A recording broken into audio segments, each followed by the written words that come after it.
અમદાવાદના આનંદનગરમાં યુવતી પર દુષ્કર્મના કેસમાં કરવામાં આવી રહી છે મોટી કાર્યવાહી અને અમદાવાદ શહેરમાં સિક્યુરિટી એજન્સીઓની ઓફિસ પર પોલીસે તપાસ શરૂ કરી છે। સિક્યુરિટી એજન્સીમાં એસઓજી દ્વારા ચેકિંગ હાથ ધરવામાં આવ્યું છે। અમદાવાદ શહેરની જે તમામ સિક્યુરિટી એજન્સીઓ છે ત્યાં ચેકિંગની કામગીરી હાથ ધરવામાં આવશે। એસઓજીની ટીમ દ્વારા હાલ તો આ ચેકિંગની કામગીરી કરવામાં આવી રહી છે। અમદાવાદના આનંદનગર વિસ્તારમાં યુવતી પર દુષ્કર્મના કેસમાં આ કાર્યવાહી તેજ કરવામાં આવી છે। અમદાવાદ શહેરમાં જેટલી પણ સિક્યુરિટી એજન્સીઓની ઓફિસ આવેલી છે આ તમામ ઓફિસ પર ચેકિંગની કામગીરી કરવામાં આવશે અને એસઓજીની ટીમ અલગ અલગ જે એજન્સીઓ છે ત્યાં તપાસ માટે અત્યારે પહોંચી રહી છે અને આ સાથે જ એજન્સીઓને કયા પ્રકારનું કામ કરવામાં આવી રહ્યું છે, કોણ કોણ કામ કરી રહ્યું છે, વ્યવસ્થિત રીતે આ તમામ લોકોની નોંધ લેવામાં આવે છે કે કેમ તેને લઈને આ તપાસ સઘન કરવામાં આવી। તો સિક્યુરિટી એજન્સીઓમાં એસઓજી દ્વારા અત્યારે તપાસની કામગીરી શરૂ કરી દેવામાં આવી છે। વધુ વિગતો મેળવીએ સંવાદદાતા ચેતન બામણીયા અત્યારે આપણી સાથે જોડાઈ ચૂક્યા છે। ચેતન, એસઓજીની ટીમ પહોંચી છે, કયા પ્રકારની કાર્યવાહી? जी आनंदनगर पोलीस स्टेशन विस्तार में सिक्यूरिटी गार्ड द्वारा विद्यार्थीनी पर गुजरवामां आवेला बलात्कार बाद हाल में अमदावाद शहर पोलीस है हरकत में आई है। जे सिक्यूरिटी एजन्सीओ अमदावाद में धमधमी रही है ते सिक्यूरिटी एजन्सी में हाल में एसओजी टीम द्वारा एटले के स्पेशल ऑपरेशन ग्रुप की टीम द्वारा हाल में चेकिंग हाथ धरवामां आवी रह्युं छे। आ सीधा दृश्यों में जोई शकाय छे कि प्रहलादनगर विस्तार में आवेली आ जे सिक्यूरिटी जे एजन्सी है तेनी ऑफिस है तेमां कर्मचारीओ विषे चेकिंग हाथ धरवामां आव्युं छे। हाल में एसओजी नी टीम द्वारा जरूरी जे डॉक्यूमेंट है ते वेरिफिकेशन करवामां आवी रह्या छे।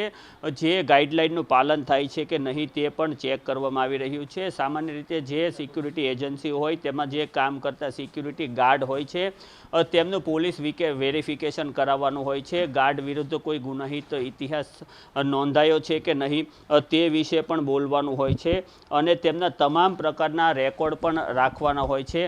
हाल में जोई शकाय छे कि एसओजीनी टीम द्वारा जे तमाम प्रकारना जे रेकॉर्ड छे ते चेक करवामां आवी रह्या छे। आपणे पीआई साहेब साथे वात करीशुं। साहेब, हाल में एसओजी द्वारा आ जे घटना बनी छे तेने लईने शुं शुं तकेदारीनी कामगीरी करवामां आवी रही छे?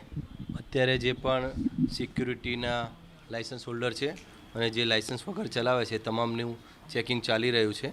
આપણે બે રીતે ચેક કરતા હોય છે, એક તો ત્યાં ઓફિસે જઈને પણ ચેક કરીએ છીએ અને જેવી રીતે બીજી જોઈ જગ્યાએ જઈએ અને તે સિક્યુરિટીવાળા મળી જાય તો એનાથી ઉલટા પણ આપણે ચેક કરતા હોય છે કે જેથી એનું લાઇસન્સ છે કે કેમ અને પોઈન્ટ પર છે તો એ પોઈન્ટવાળાનું લાઇસન્સ છે કે કેમ અને એમાં એમને જે લાઇસન્સ મેળવેલા છે એની વેલિડિટી, પછી એમને ભાડે ઓફિસ રાખી છે ક્યાં છે, પછી જે માણસો લાવ્યા છે એનું વેરિફિકેશન થયેલું છે કે તમામ મુદ્દાઓનું હાલમાં ધ્યાનમાં રાખીને ચેકિંગ ચાલુ છે। સાહેબ, હાલમાં અમદાવાદમાં અંદાજિત કેટલી એજન્સીઓ હશે અને તેમાં કેટલા કામ કરતા જે સિક્યુરિટી ગાર્ડ હશે તે હશે? ઓછામાં ઓછી લગભગ 1200થી વધારે પણ સિક્યુરિટી છે। એમાં જેવી મોટી સિક્યુરિટી અત્યારે આ જે ચેક કરીએ છીએ અને 24 પોઈન્ટ છે, અગાઉ ચેક કરી અને 45 પોઈન્ટ હતા। એટલે અલગ અલગ પ્રકારના માણસો એમને નીચે હોઈ શકે અને તમામ પોલીસ વેરિફિકેશન થયેલું છે કે નહીં એ પણ જોવાનું હોય છે।